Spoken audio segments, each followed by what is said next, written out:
Di sebuah desa terpencil, hiduplah tiga sahabat yang tak terpisahkan. Seorang pemuda yang tak bisa melihat, yang kita panggil si buta. Seorang gadis yang tak bisa mendengar, yang kita panggil si tuli. Dan seorang anak laki-laki yang tak bisa berbicara, yang kita panggil si bisu. Meski dunia sering memandang mereka dari kekurangannya, persahabatan mereka justru dibangun di atas kelebihan masing-masing. Mereka saling melengkapi dengan cara yang luar biasa. Si buta memiliki pendengaran yang sangat tajam, mampu mendengar bisikan angin dan langkah semut. Si tuli memiliki penglihatan yang setajam elang, mampu melihat detail terkecil dari kejauhan.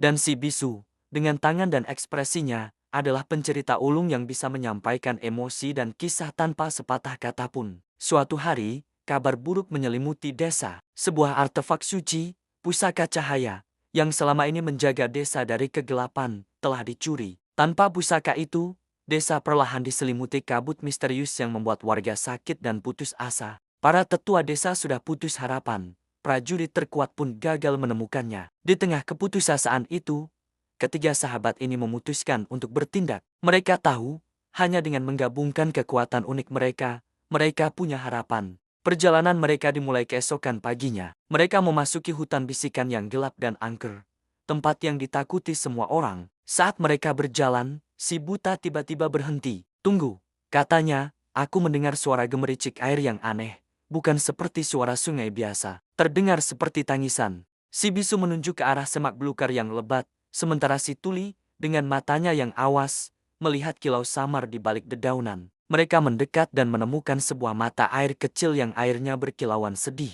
Di tengahnya, tergeletak sebuah batu dengan ukiran kuno. Si bisu, dengan pengetahuannya tentang simbol-simbol lama, menggerakkan tangannya, menceritakan bahwa ini adalah petunjuk pertama, sebuah peta yang hanya bisa dibaca oleh hati yang murni. Mereka melanjutkan perjalanan, mengikuti arahan dari batu petunjuk itu menuju puncak kelang yang menjulang tinggi. Medannya sangat berat dan berbahaya. Saat mereka mendaki tebing yang curam, si tuli tiba-tiba menarik tangan kedua sahabatnya, menunjuk ke atas. Jauh di puncak, ia melihat kilatan cahaya yang dipantulkan oleh sesuatu yang berkilau. Itu pasti sarang pencuri pusaka. Namun, jalan menuju ke sana dijaga oleh longsoran batu yang siap runtuh kapan saja. Si buta menempelkan telinganya ke tanah. "Aku bisa mendengar getaran tanah," bisiknya. "Ada jalur aman yang tersembunyi, di mana bebatuannya lebih kokoh. Ikuti langkahku." Dengan tuntunan pendengarannya, mereka berhasil melewati jalur berbahaya itu dengan selamat. Akhirnya, mereka tiba di sebuah gua tersembunyi di puncak gunung. Di dalamnya, mereka melihat sesosok makhluk bayangan sedang memegang pusaka cahaya, menyerap energinya. Makhluk itu terlihat kuat dan menakutkan. Mereka tahu mereka tidak bisa melawannya dengan kekerasan. Inilah saatnya si bisu menunjukkan kehebatannya. Ia melangkah maju, bukan dengan ancaman, tapi dengan gerakan tangan yang lembut. Ia mulai bercerita. Ia mengisahkan tentang keindahan desa, tawa anak-anak, dan kehangatan matahari yang kini hilang. Ia menceritakan tentang kesedihan dan penderitaan yang disebabkan oleh hilangnya pusaka itu. Gerakannya begitu kuat dan penuh perasaan, bahkan si buta bisa merasakan kesedihan di udara dan si tuli bisa melihat keputusasaan di setiap gerakan jemarinya. Makhluk bayangan itu berhenti. Ia menatap si bisu, lalu pada pusaka di tangannya. Ternyata, makhluk itu adalah penjaga kuno hutan yang kesepian, dan hanya ingin merasakan kembali kehangatan cahaya yang telah lama hilang dari hatinya. Cerita si bisu telah menyentuh sisi kemanusiaannya yang terlupakan. Dengan perlahan, makhluk itu meletakkan pusaka cahaya dan menunduk.